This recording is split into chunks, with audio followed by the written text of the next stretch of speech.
This video contains spoilers for the module being discussed.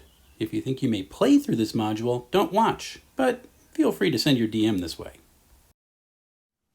Hi, I'm Wes Allen with DM Tales, and today I'm going to be doing my second review. This is Goodman Games' Adventures Reincarnated 5e conversion of the Isle of Dread. Let's roll it!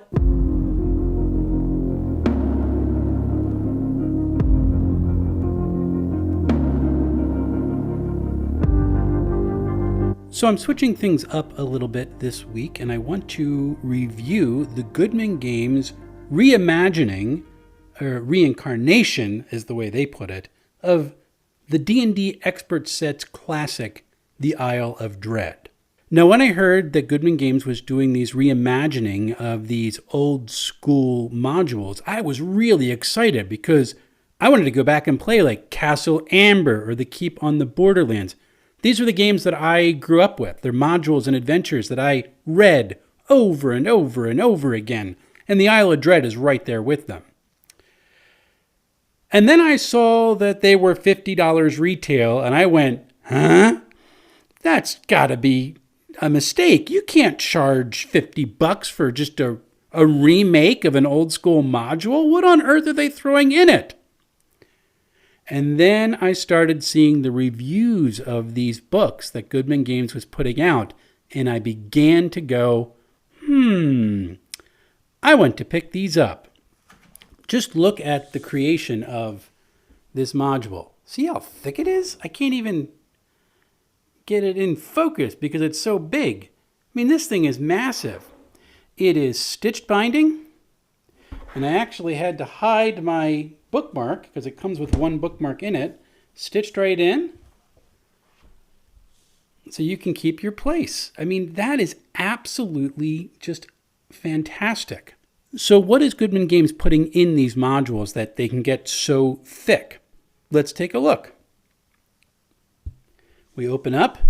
You can see that it has the second printing cover art. This is from the Metzger version of the Expert set.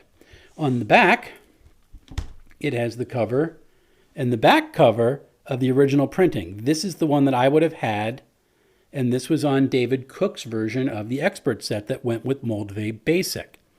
This is the one I would have read over and over and over again as a kid. When you get into the beginning of the module, here's the player's map in full color. Pretty cool. Great interior artwork. Some of it is new, but what really is neat is the opening essays, including one by David Cook. This is him explaining how the Isle of Dread really is this accidental classic, because he and Tom Moldvay had different ways that they wanted to run the adventure, and so he did what we now call a hex crawl. Really, basic D&D kind of created that modern understanding of what a hex crawl is. And he did that for the exploration. That old school King Kong feels what he was going for as you were playing through the module. Whereas Tom Moldvay wanted to do more of a dungeon crawl, and that's where you get to the central plateau and the crawl that you meet in there, as well as some of the smaller dungeons that you can encounter throughout the map of the Isle of Dread. Pretty impressive. It also includes somebody who invented the ankylosaur who was drugged up. And it also has an essay from Lawrence Schick, who was the creator of, at the time, was known as The Known World. That was the setting that was introduced in the Isle of Dread way back when. For fans of Basic Expert D&D, or BECME as it later expanded into, this is what became eventually known as Mystara, which is arguably the best defined role-playing setting of any of the editions of D&D. Really kind of cool. And aside from the other essays, it also has an interview with David Zeb Cook on his experience of creating the Isle of Dread.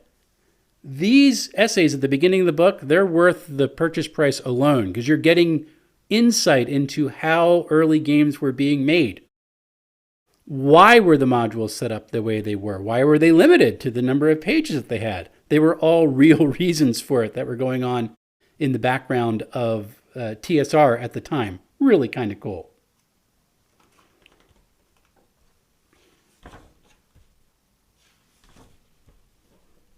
Now, when you get into the adventure proper, one of the things that you find is that it doesn't just include the 5e reimagining of the Isle of Dread, as awesome as that is. It also includes reprints of the original printings, not just the first printing. Again, this is the one that I would have had in the expert set that I purchased when I was a kid, but also in the Metzger edition later on. So both those printings are in there, which is neat because there's a well-known error in the Metzger map of the Central Plateau where you go into the island and you don't know how. It looks like there's no way to enter the dungeon. But on the original edition of the map, that's actually included. So you have both of those to go back to, which is really neat. There are a few differences between the first and the second printing, but most of that's just the font information and basic layout design. The content is essentially the same. What I also love is that if you look here, that is the page number of the original printed module. So you can go back and say, oh, look, on page 2 of the first printing of the Isle of Dread.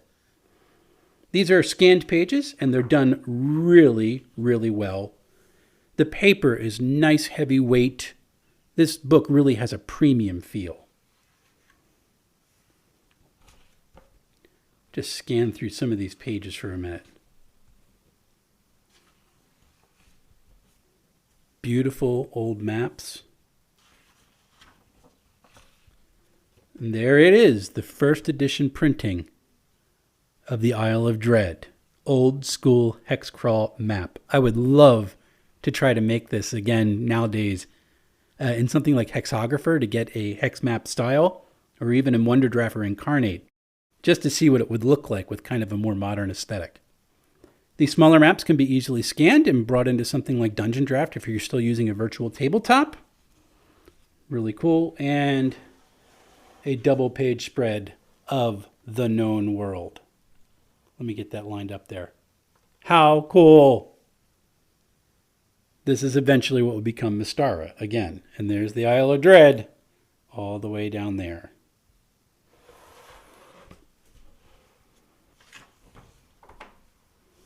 Isle of Dread had a bunch of new monsters, including dinosaurs, and they're all included here. Really, really, really cool. Player's handout map. The Taboo Island original map.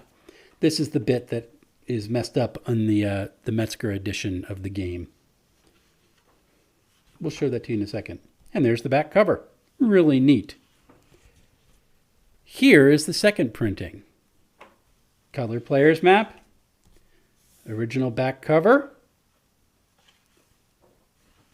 And you can see the font has changed.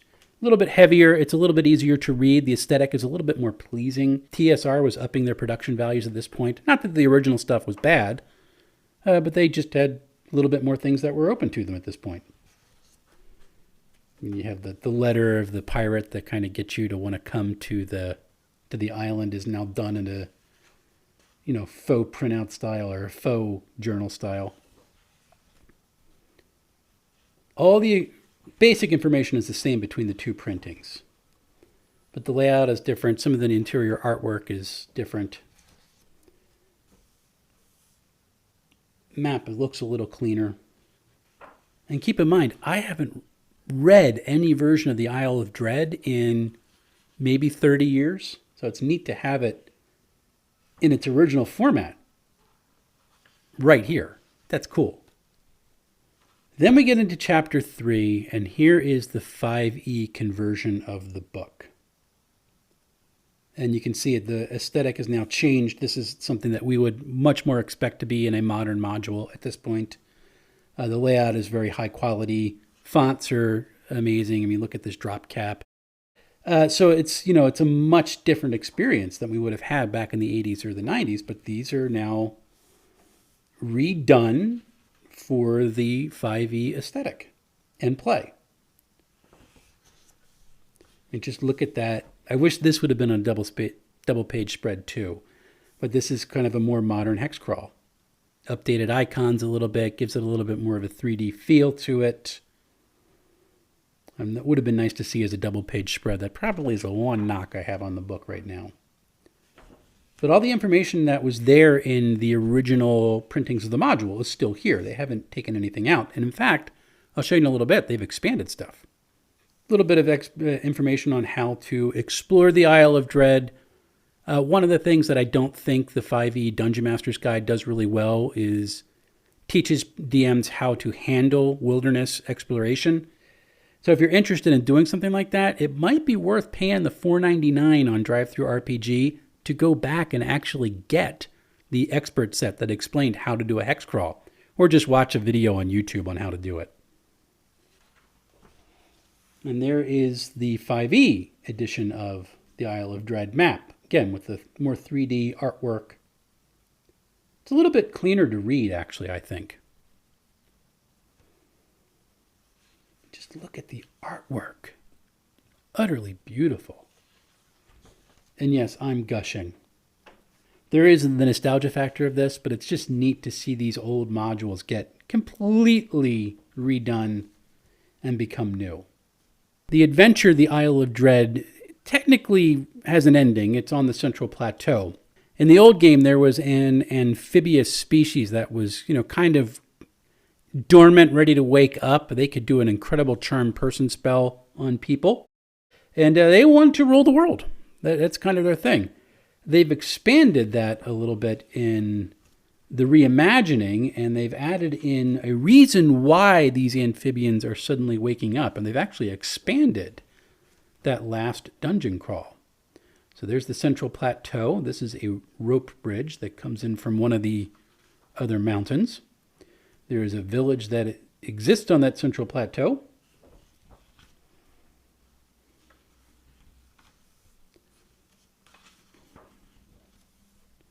And in the middle is Taboo Island. And here's the reimagining of that old school map. Pretty cool. So this is pretty much tracking with what existed in the originals. But what happens is they've added floors. So let's take a look. This is the deepest the dungeon goes in the original printings. It's the bottom of Taboo Island, and this is where those amphibious creatures, the Kupru, are there. They're definitely not illithids at all. They're not mind flayers. Absolutely not. Why would you even think that? I don't know why. Anyway, but that's as low as it goes in the original. But you can actually now get below it, and they've added a whole other area to glassworks.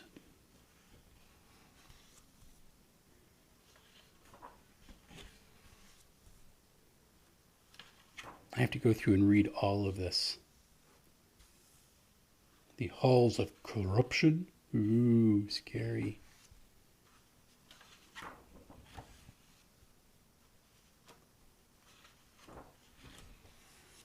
To this hollow that exists underneath the island. Really cool. And that's a pyramid way up there in the corner. And in the lake there is an Eye of the Deep who thinks it's just a wonderful spot to settle. And he's waking up all these creatures who want to take over the world. So you get to deal with them and deal with this Eye of the Deep. So what has me probably most excited about doing this, I may very well have one or both of my parties eventually reach the Isle of Dread and do that old school hex crawl. But what's really cool is all the monsters that existed in that original expert module have now been updated for 5e, which gives them things like the base stats so that you can, incorporate them into game. You don't have to do that manually. Other saving throws and skills and immunities, that's all built in. They even gave some legendary actions to the adult sea dragon. They created some really cool new golems. And the Arania, is I think how you pronounce the name. I'm going to have to go back and look. These are those giant spiders that actually have human appendages and hands so they can cast magic user spells. Really cool. And of course, you have the Brontosaurus and other dinosaurs that are included. Really neat. I mean, look at the coral golem. How neat is that? So if you want to incorporate any of these creatures inside your 5e campaign, You can. Here they are. I think everyone should have to fight a gargantuan crab at some point in their adventuring career. Absolutely beautiful. So who would be interested in playing this game? Well, that's a good question. Obviously, anybody who used to play back in the 80s and has fond memories of the Isle of Dread, this module is for them. But for 5e people who would kind of like an experience of one of those old school adventures and see what all the hype was about, well, that's good for them too. People who are interested in the history of role-playing and the early days of TSR and Basic and Expert and all the internal workings that were going on at the time. All those opening essays, that's perfect for anybody who is a historian of tabletop role-playing games. And for DMs who would just love to have a little mini sandbox campaign for their players to go and explore for a long time, that's for them too. This is $50 retail, although you can get it for cheaper at certain sites. But even for $50 retail, my initial sticker shock problem with it, when I looked at how thick it was, you've got to be kidding me. Beautiful book. This is going to last for years. It stays open flat really, really well. You can break in the binding because it's stitched. It's not going to fall apart. For me personally, the fact that this has both the original printings with the BX rules and the 5e conversion in it makes it so that I can play this with both the tables I'm currently running. A basic fantasy game can fit into those original publications with really no issues, and my 5e players can go visit the Isle of Dread at some point as well. So pretty cool on all of that. Next week, I'm probably going to do another review of Reincarnated and their town creation tools, which are really nice. Until then, happy playing, everyone.